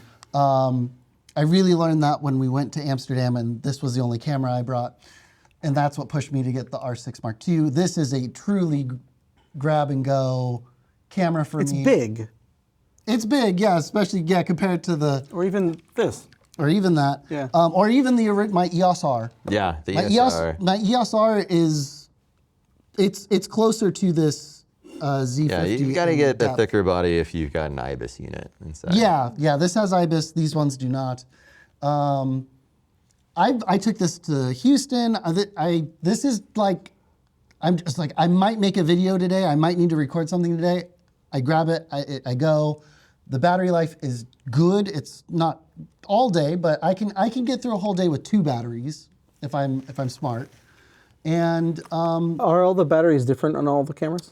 the internal batteries to these are the LPE6. That's excellent. Okay. In H, and then these are the BPA. But those are, the BPAs are kind of a dime a dozen comparatively, right? Are they super expensive? The Canon ones are. Right. The Core SWX batteries are my favorite for this, and those are pretty affordable. And how does the Canon handle third-party batteries for the LP stuff? It's a little finicky, right? Like, Yeah, you basically have to buy ones that have been designed the year your camera came out. So I have some that work with my EOS R, and they worked with everything before that. But then when I got the R5C and the R6, I had to get new third-party batteries, and I got the small rig ones. They're excellent. okay. So I have 2 LPE6 in H's that came with each of these, and then I have 4 small rig batteries, and that's plenty. What do the LP batteries run? From Canon, they're just about $100 a pop. Not They may have gone horrific. over $100 a pop this last year. How much did we spend for the extra batteries on this? 350, 400, We got them half price in Amsterdam, because we were in Amsterdam. but they would have been double the price. So I got 2 for 1, and they were like $300 or something like that. It's ridiculous. yeah. Oh gosh. Whereas the Z batteries, I actually only they're have a like- couple of fake ones, like the Because when we were doing the show regularly, we left it plugged in and then plugged into PD power. exactly. And then, you were like, I don't want to leave a Sony battery in here if it's going to be plugged in all the time. because it'll And I was just like- degrade. And then I was like, oh, just buy a cheap Wasabi battery and it'll be And they ended up being fine. Yeah. I've used them. They've never caused me issues. Yeah. And then the Z batteries are what, $80 a piece? Like, Yeah, straight up. $80. And then, but you can get 2 for 30, like 30, you know, like third yeah, party ones. the third-party ones, Wasabis. So Yeah.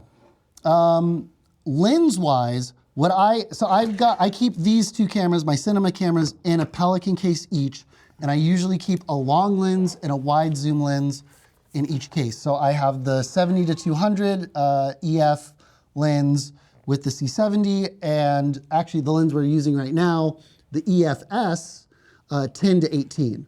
So super wide, and then telephoto. And then for the R5C, I will keep the 16-35 and the 100-400 that's an RF. Yeah. Yep. that Brandon had when he Yeah. briefly had an I had an R7. R7 for a year. It was really great. And I Also a great camera. liked this lens, and I was like, hey, if you're selling your R7, sell me this. I will take this. And if you sell any Sony lenses, please let me know first. Thank you, especially, oof. And then Not gonna sell that one. I do have my prime lenses, some Sigma, some Canon. Sigma 20 millimeter, 35 millimeter, Canon, You have the 135 too. and then a Sigma 1. I was going up millimeter length, but yes, brand wise, Sigma 20, 35, and 135. I did have the 85. It was a chonker. It was heavy. Yeah. It was gonna break my wrist, so I did sell that. And I got the 70-200. I still would like to get the Canon 85 mil, probably the EF one still, because I can use it with my ND filter. I know, And the I optical know. quality And the on price. the RF one is better, but not that much better. It's not going to be noticeable for most situations. Yeah. I mean, that's the thing. Yeah. You're stuck like with your mount, and it's like you have so I'm many not- I don't- benefits. I You don't feel. no. I don't feel stuck. And I don't you think a say lot. I stuck, think, but I don't feel stuck. well, I mean, there are benefits like size, weight. That stuff really does make a difference. But like, But the you have EF so much value in EF. yeah, Canon's RF primes are not small. No, they're fucking huge, and they're super expensive, even more than Sony primes, like GM Yeah, stuff. yeah. They're not. I used to say Canon bodies are more expensive, but the lenses are cheaper, and Sony bodies are cheaper. Well, that's and the probably lenses, back when you were buying the 1.8 like EF lenses. No, Yeah. no. Well, I was still. What are you saying was correct still? I then, was yeah. saying, but this was the like 5D Mark IV days and the A7 II. Okay. Yeah, yeah. So, But that's not true anymore. And yeah, Canon's in a tricky place. The RF lenses are great. they are. Honestly, the thing that really makes the difference is not so much the optical quality, because they revamped a lot of their EF lenses right before launching RF. The 35 had a new model, the 85 had a new model. I was really hoping they'd do a 50 Yeah. 1.2, Yeah. but that's okay. The motors, the autofocus motors in the new lenses are very zippy. That's They're the thing astounding. that would be the thing that pushes me to get RF lenses. But But you're fine. I'm fine. That's it. And I'm doing video. That's the thing. Like I want. That's when I was looking at what system I was going to move to. Canon was a very serious consideration. I didn't love the OSR, whatever the hell you say it, but I could have lived with it for a stills camera. It would have been. But the and problem, it was the R and the RP just felt like testing very the water. transitional. exactly. Once the R5 and the R6 came out, Totally different animals. They're like felt like I they would never hesitate to recommend those cameras to somebody, their stride. even as a Sony user. But the problem is like the thing that got me the most is they were late to the mirrorless game. yes, And that hurt their lens lineup. And I think glass for me is by far the most important. I had world class Nikon glass that I cherished. You know, that was in amazing condition, and I was actually sad to see it go, especially since I still shoot on an f5. I still have a Trinity for the Nikon stuff, and I have the classic 135, one of the greatest lenses ever made, I think. Your dad has one too, I Yeah, think. yeah. And it's also your dad. Yeah. he is both our And dad. I'm in love with those lenses. Like they're just, I'll never get rid of them. The Nikon just has such a storied history on the F mount. But also, Canon had this incredible reputation for the EF mount, which I think is one of the greatest mounts in history.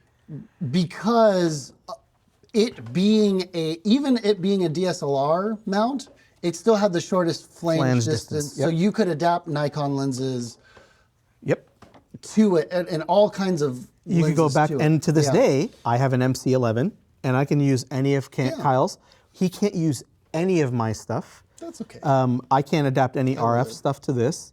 No. And Canon, I think, they're more expensive now because Canon can do that, because there isn't any real third-party support. There is no. It's There's extremely- no third-party it's not allowed. autofocus lenses. They're all manual TT Artisan, like, just they're not. Don't get me wrong, I actually like their or stuff. cinema lenses. Or cinema lenses, which you kind of want them to be that way anyway, but you usually have external motors and like that, so they're good for that. But like, and of course, like you mentioned, that RF is on the Komodo, whatever. Yeah, it's been I'm not adopted saying by it's a Red. bad mount, and in fact, it's big. That's one of the big complaints about Sony mounts is it can affect the weather sealing, and also when you have heavy body. No, fortunately, Well, there were only APS-C lenses for Correct. or APS-C cameras for a time. Correct, exactly. So like, but the lens, it turned out that this ended up being Sony's superpower. Yeah. Like this is almost as robust as the L mount Alliance, which is way less support because it's a more limited, actual purpose. Like the bodies, people who use them. Yeah. But like the E mount ended up being like the greatest choice I ever made in camera.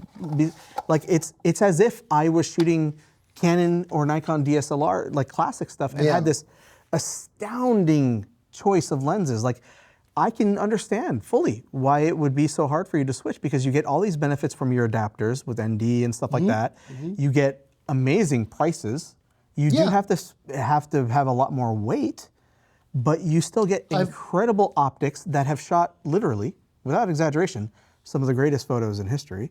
like from the Himalayas to the boxing ring, like it's you're not going to get much better. You know what I'm saying? Even if you have this like amazing minimal flange distance and like rangefinder like focus and like and sharpness and stuff like that. That's the whole benefit of rangefinders and why they're small, because they're super close. Yeah. No mirror. No mirror means you can go closer, right? And that means less distortion, and cheaper to make apochromatic lenses that are correct and all that crap. But anyway, the point is like, I think E mount currently, and you could quibble about this, is the great mount of today.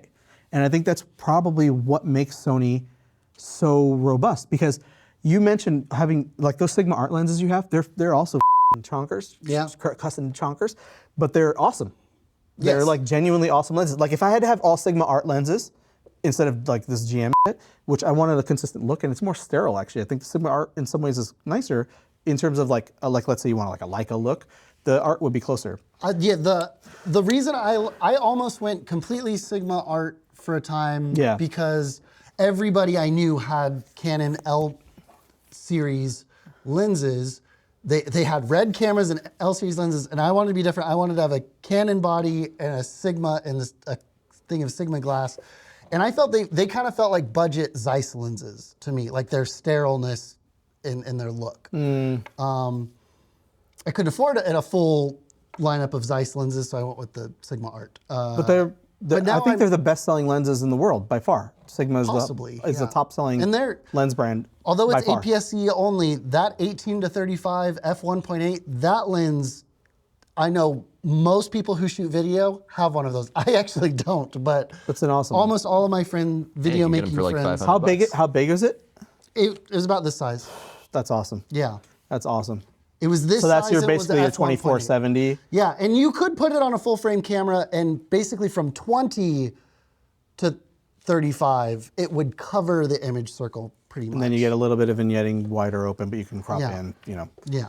That's awesome. Like, I mean, I could see why you have this setup, and it's hard to change. Yeah. Yeah. So I've got my Pelicans are always ready to go. I could grab either one, and I will have a camera, a wide zoom lens, a telephoto zoom lens, a set of mics, and I try to keep my batteries charged. And even though as we always talk about, charge to 80% instead of 100, I do charge them to 100%. You use them frequently. Using them every week. Yeah, that's a whole different animal. Like all my Z, I have what, 12, 14 Z batteries? Wow. Yeah. And we go through them. Like I will pop them in there, and I love the Z batteries. That's another thing, is like all the batteries are the same and all my shit. Yeah. Except for the stupid thing. But I can power all of this off of my power delivery battery banks too. Correct. In terms of like lenses, you've mentioned some of the stuff that was classic for you. Like, why do you think this has replaced all the stuff that you had before? Is this all of it? Yeah, this is literally all of it. Tell me about this one. Okay, this one, I got it on sale. I wanted something. Can you remind me how much it was? It's like $500. This is the Samyang 135 millimeter. 1.8. It's just a mug. Yeah, it's the equivalent of this one, right? Yeah. Yeah. So I can't afford this, but I could easily afford this. Well, here's the thing. Like, I saw this lens on Black Friday all over the place, and it was like $689, and it was like big sale, big sale. I was like, Brandon got his for $500. Yeah. Amazon sales on Black Friday are not the best deals. They're BS. Buy them in summer. Camel. Like, look it up. And this is deceiving because you have a filter and the cap on there, but I think they're basically the same. Yeah. So if we were to just twist that off. And it's 82 millimeter thread. It looks like it, because the same as mine. Yeah. So just a little bit taller. And I think it was lighter. Yeah, it is lighter, for sure. Or a different moment maybe of a little bit more plasticky, but it can. No weather sealing, right? Yeah. Yeah. But $500. Yeah. And I mean. $600 if you wanted it right now. Yeah, or more even. Yeah, it's nice because I wanted something that had length that was also fast. Yeah, 135 kind of is a crucial. That's when I'm doing like events. I'll do a 50 millimeter and a 135 in a dark room, some party, some anniversary party or something, and that's a great combo. Yeah, I mean I usually skip a focal length. I will do 35 and 85, 24 and 50, 50 and ideally 105, but probably 135. The 135 is my favorite focal length, hands down. Really? Like, Yeah, I without- remember you mentioning that at Kyle's wedding. I think 85 is mine. This is my favorite. This lens, and I've had now fancy lenses. Like I've got like the Summilux, the 1.7 here, and then the 1.4, the M11 version. This competes with all of them. I think this is my favorite lens, arguably of all time, is this exact lens, the Sony 135 GM. I didn't bring my primes. We could have put my Sigma next It's to a these. monster. I mean, it's a beautiful lens. I mean, I do love that lens. Like, Yeah. and I don't mind a big lens, but like, if you put it on this thing, it's it's ridiculous. And then you got to use the extension or the extended grip. But I want it, like everybody goes on about the Trinity, like, oh, you got to have the Trinity. Yeah. But they're all slow. Like I don't like 2.8. slow lenses. Like Not 2. for This video. one has I'm the button, that's right. usually at f4. Yeah, that's crazy. I'm at f4 basically all the time. Yeah. So you mean the Zoom Trinity? The 16 to 35, 24 to 70, and 70 to 70 to 200. 200, and there are modifications. Like the reason why I took this off and did this is because this is the 2.8 GM2, which is generation. amazing. It's beautiful lens. great. It's Yeah. astoundingly sharp. It's incredibly fast. I love all the buttons. I use all of them. I love that with the A9 III, speaking of keeping it by your face, they put a button here. You know Oh, yeah. how freaking jealous I am I of have that a button? I have a It's button. in I the have a grip. button I know. there. I I have know. a button there. It's awesome. And I think I I can wish have two buttons there, and I missed that. I Got it missed- on this one though. It's so Two phenomenal. I'm so glad that Sony brought that back. Like I feel like they're trying to bring in some of the touch stuff that people are doing while forgetting that opinion. And now with the A9 III, they're kind of reverting to some of that opinion. But look at this. This is this is this 24, the 70 to 200 f4 macro. Holy shit! How's the weight? It's Glorious. big. It's a big difference. I mean, this is shockingly close considering, but like, yeah, it's not that far. yeah, off. it's shockingly close. And also my RS foot is a little heavier Adds than the some stock weight, foot because yeah. because of my tripods. But which I think is dumb. Like most manufacturers with their native foot, they'll be good to go. Yeah. A lot of them have gone away from that in the newer stuff. Yeah. But this is astounding. He's This just a is look at baby. this 70 to 200, and this is my 24 to 70 to 8, which I hate. I mean, it's a phenomenal lens. Don't get me wrong, but I hate that it's external. I always hate external zooms. But like, look at this. This Almost the is same. just amazing. It's very compact in the bag. I am like, I felt this lens, and of course, this I don't like. I prefer internal. But like, this is just. That's That's how also Canon's part doing of it the too. reason I haven't upgraded the Canon. This one is an internal zoom, and the Canon externally telescopes. So- but the rumor is the next one will not. They're not, because their market that needed it, who actually uses the Zoom Trinity, didn't like that it wasn't sealed properly. And that's a big issue for them. Like that, they end up still using, Yeah. the EF stuff With the- because of with it, the- because it's so much more robust. Yeah.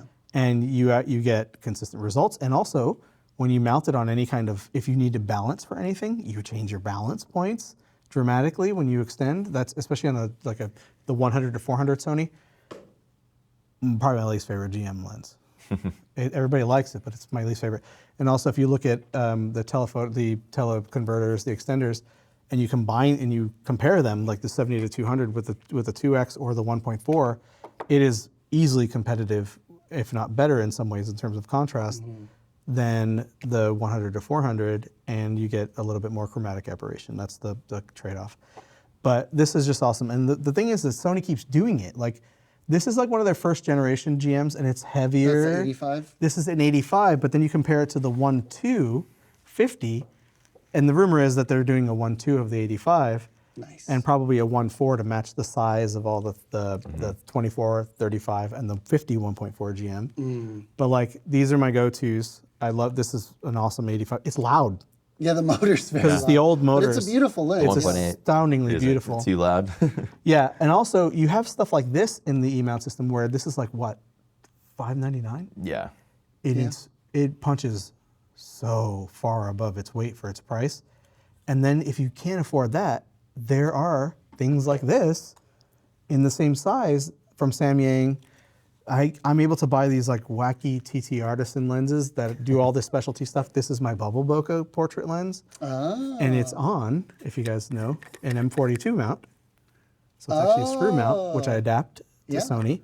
So an M42. Adapt that to Canon. Yes, I thought about it. So you can, and I will be getting more M42 stuff. Yeah. So if you get it in RF or to M42, you're good to go. It's manual, of course, but the thing that you made me buy, the TechArt LMEA9 Gen 2, I can stack adapters on it. My manual lens focus adapter for the Leica, because I was able to put put my Summilux and stuff on my Sony. You can stack adapters with that thing.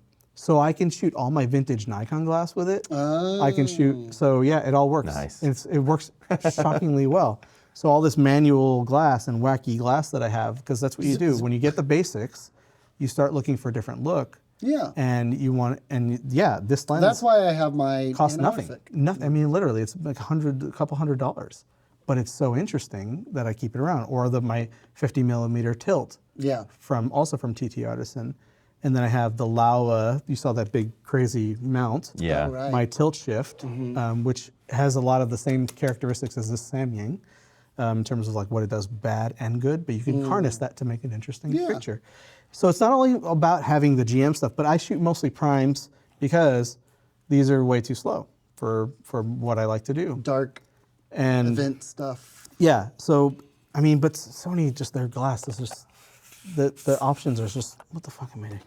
They're just off the charts. Like what you can get for the money. And in terms of versatility, is just awesome. And especially since now they're revising the second generation G Master lenses.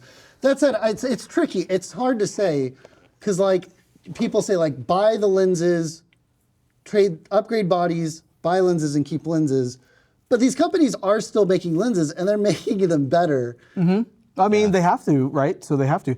So I mean, when I was buying this one, I had the option to buy the Mark I, or I could have bought the Mark I of this one, and it would have been cheaper than this one. Yes. In fact, and the reason why I settled for this one was for the macro capabilities, the smaller size, and then if I want some length and I want it to be bright, 1.8 is even brighter than 2.8. If I want to be zoomed in more, put it in APS-C mode. You're mostly taking photos in daylight. And because you have such high resolution, which is another reason why I think that size isn't a factor for needing quote unquote 61 megapixels. I think that the fact that you can punch in gives me more versatility on this 40 millimeter. Now all of a sudden I have a 33 megapixel image that matches the A7C too, but I now have 60 millimeters. You essentially have two focal lengths. That's two focal lengths, just without really any degradation in terms of image quality. It does change some of the compression and some of the characteristics, but nevertheless, I get the benefit of that. And then also, I want to talk about for like kind of the last lens thing that I want to geek out about is Canon has some genuinely super exciting RF stuff like coming out. They have a rumored, yes. Well, no, not well. I mean, even just that's been announced. Like even the 24-105. The 24-105 constant 2.8. Now I talk about slow, but for a 24-105, that's one stop. Three quarters of a stop faster than your typical f4, right? So, which is that, and I think that's just an amazing lens. And then they have the 100-300 2.8. That is also. It's $10,000. Amazing, yeah. Or $8. Something like that. 8,999. It's $9,000 to $10,000. But those two lenses, like if you're a concert photographer with two bodies, you have constant 2.8, and you get all the way from 24 millimeters to 300 millimeters, is batshit insane. But I did the math, and they're actually more heavy combined than the whole entire Sony Trinity. Sure. They're not light, but the range is astounding. Yeah. And you have that power zoom adapter that you can bolt onto it now, which I think is genius. Smooth. Don't get me wrong. Like I'm shitting on the RF mount in terms of the fact that they haven't opened it up and they can force these higher prices. Stuff like this. Yeah, which I think is really important for the growth of a system. I think it's holding them back. I really do think it's harming Canon as a brand. And you could see like if you look at it's very disingenuous because when you hear like the camera market share reports, Canon always blows everybody out of the water. But Sony's grabbing some good. they are, and that's what I'm getting at, is like, because it's all the cheap stuff that's like saturating the market in all the other countries, and it's still DSLRs actually too. Yeah, a lot of the SL1s. But if you look at mirrorless, Sony is creeping it up, and their sensors are in everything. They're in iPhones. This is probably a Sony sensor. Nikon. This Nikon I'm talking likely to. Sony, we've talked about the A7R5 sensor being in this camera, in Leicas, but it's also in Z cams for astrophotographers and they have monochrome versions of it, which is amazing, right? So like the M11 monochrome is the exact same sensor that you'd find on an astrophotography camera that's dedicated mount to the rear of a telescope. Yep. It's like a cylindrical camera, and they have built-in like temperature management with fans and stuff like that to keep it, But a Sony sensor inside of that. Sony sensors. So, it's really, I think Canon's really going to have a hard time. And you have Nikon embracing that stuff, but then coming in at the other side against Sony, which is Sony's like they keep selling old shit.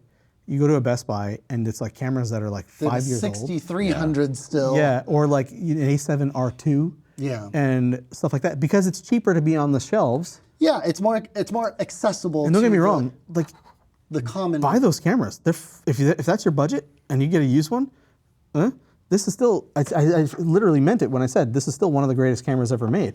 Like you do fine. Yeah. With an old Sony or an old Canon. Like you can still make great stuff. Honestly, I mean, even those older cameras, they're gonna be better than like an R100, like you were saying. Yeah, totally. Yeah. Yeah, getting something middle of the road from a few years ago is still better. The price you can get a D850 for now is ridiculous. It makes me want to own one just for the history. Just because you can. Because it's the greatest DSLR like Nikon will probably ever make. And there's some quibbles about that, but like I still think the Heat 50 was amazing. It still is amazing. Like if I had to sell all this and that's all I could afford and shoot, no qualms.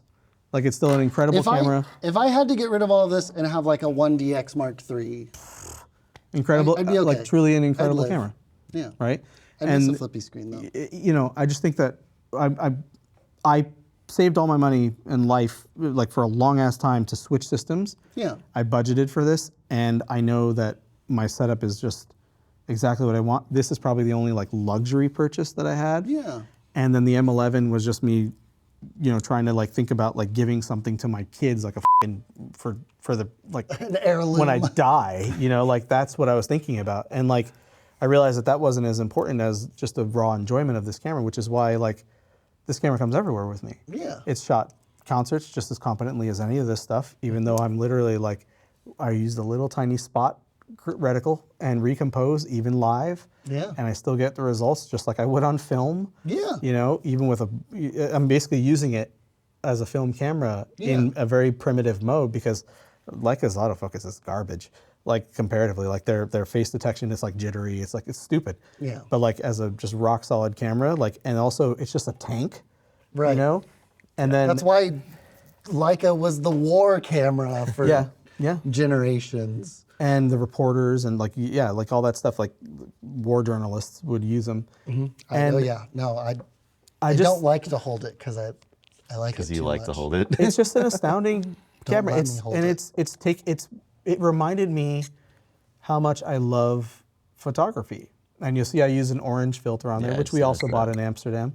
Yeah. And that's because with black and white sensors, with monochrome sensors, I can decide based how I want contrast to be. And orange works really well for brightening skin tones and darkening skies a little bit. So I get better contrast and just my default photography. But this is the camera I love. This is the workhorses. This is the camera it's light and I'll bring with me as for the versatility and hiking and that kind of stuff. This is when I need to sneak in and get something at a concert. They let me in with this a lot of times because it's not a removable lens. And usually it's like a gray area and then I have to like argue with people. But like this is, I think if all of us had to be stuck with this setup for the rest of our lives, I'm gonna die probably in 10 years. I'm super fat, but Hopefully morbid. not. But Hopefully like not. if this is the rest of my life, I could not be happier. Like I think that your review which sparked all this about this camera, I think was so on point, because I think that none of these brands are so perfect that they escape camera. criticism, and I think it's really important for them to take it to each other. And I love that Nikon's having a resurgence. It's it is my favorite camera brand of all time. I mean, if I had to be honest, like emotionally, like it's what I started with, it's what I used for 2 decades. It's just perfect, like for what it is. And I felt bad that they were missing the mark, but I think they've come roaring back. The Z8 and the Z9 are phenomenal Amazing cameras. yeah. I wish that they had shutters, but since they have the A1 sensor, effectively, they are near global. They're not 89.3 global, but they're damn freaking close, so that you get all the benefits. And I think that and I love that we can all change stuff, like it's all interchangeable. Although you can't really use any of my Sony lenses. You on all yours. can borrow my stuff. We can all borrow your stuff. You're stuck in your own Except for world. this one. You can't use this. Brandon and I, in fact, he's going home with this 2X extender. You can try the 1.4 too. if you want. Okay, cool. To test with the new. Yeah, I want to see how those work out. Brandon and I shoot a lot of similar subject matter. Like we love shooting wildlife. He hikes and shoots beautiful landscapes. Like his stuff is legit really good. Thanks. I'm not even blowing smoke up your ass like I would tell you if Kyle can tell you. I would tell you if you sucked. Yeah. I like go to a workshop or something, But yeah, no, he's a phenomenal photographer, and I think that it's so cool now that you're in Sony. Then we can trade all this stuff, and I can, for sure, when you leave Sony, get this little lens, because it is absolutely. I don't think he's leaving. It makes my heart sing. Like I just love this stuff so much. This is literally what I wanted to do with my life all growing up. Yeah. Now we're doing it. My first major was photojournalism, but then I ended up getting an economics degree. Worst thing I ever did. But yeah. I was engineering and then switched to journalism, so We did we did the opposite. the opposite. All right, so that's the state of the world of our cameras. Yeah. I hope you enjoyed that. Hit subscribe if you want to see more. Hit the like button if this was helpful or useful or entertaining. And we'll see you when we see you. Bye.